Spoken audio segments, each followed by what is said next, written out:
I used to believe that love sounded a certain way, that it was spoken often, that it came with words like I miss you, and I need you, and I love you. I believed love was loud enough to hear. My husband never said those words. Not once.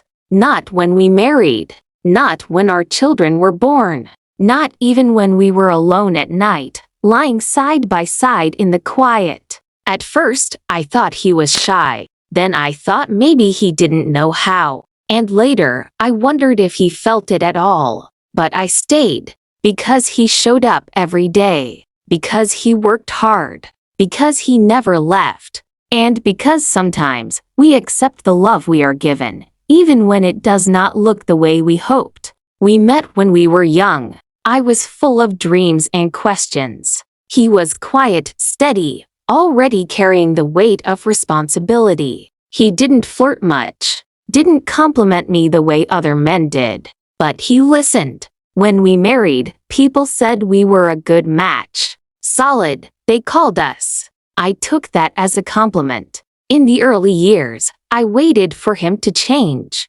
for him to soften, for him to open up. I would say, I love you, before leaving the house. He would nod, or say, be careful. At night, I would reach for his hand. Sometimes he held it. Sometimes he didn't notice. I told myself it was fine. Life was busy then. Children, bills, schedules. Love had less space to breathe. When the children were small, he woke up early every morning. Before the sun, before the house stirred, I would hear the door close softly behind him. He worked long hours, came home tired. He didn't talk much about his day, didn't complain. He just sat at the table and ate quietly.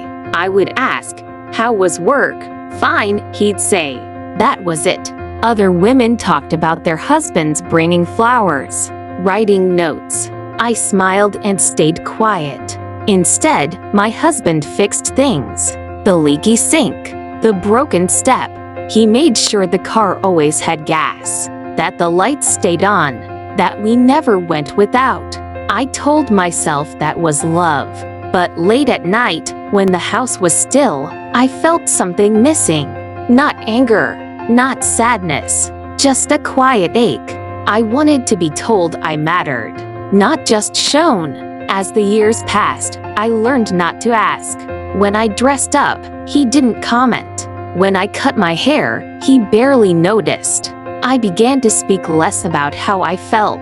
I told myself that wanting words was selfish, that actions were enough.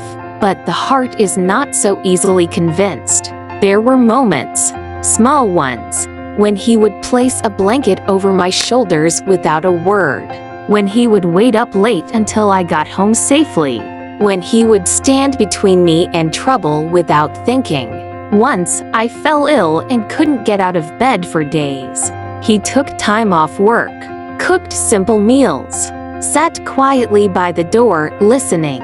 He never said he was worried, but he never left the room either.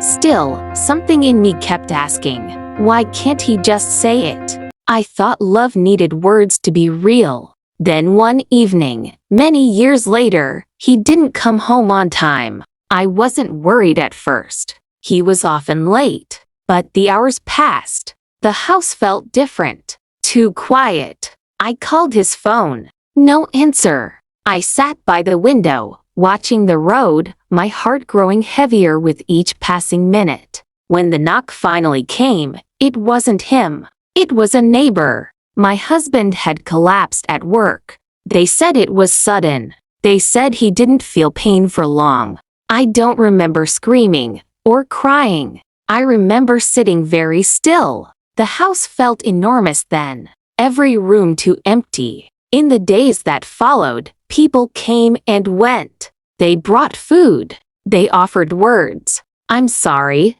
He was a good man. I nodded. At night, when everyone left, the silence returned. But this time, it was different. It echoed. I went through his things slowly, not ready to let go. In the garage, I found boxes I had never opened. old tools, receipts. And then I found a small notebook. It was worn, the pages yellowed.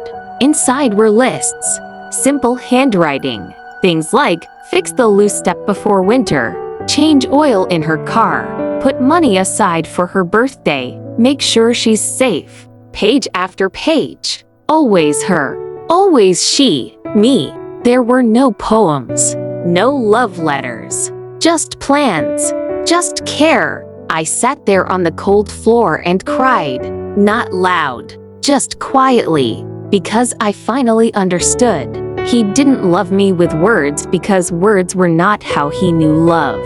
He loved me by staying, by protecting, by preparing for a future he wouldn't even see. I thought of all the times I doubted him, all the nights I felt unseen, and I realized something painful and gentle at the same time. He had been loving me every day, just not in the language I expected. I wished I had known sooner, that I had asked different questions, that I had looked more closely. Love doesn't always sound the same. Some love whispers. Some love works quietly in the background. Some love fixes broken steps so you don't fall. If I could speak to him now, I wouldn't ask for words. I would say thank you. And if you are listening, wondering why someone loves you differently than you hoped, pause. Look again. Love may be speaking to you in a language you were never taught to hear.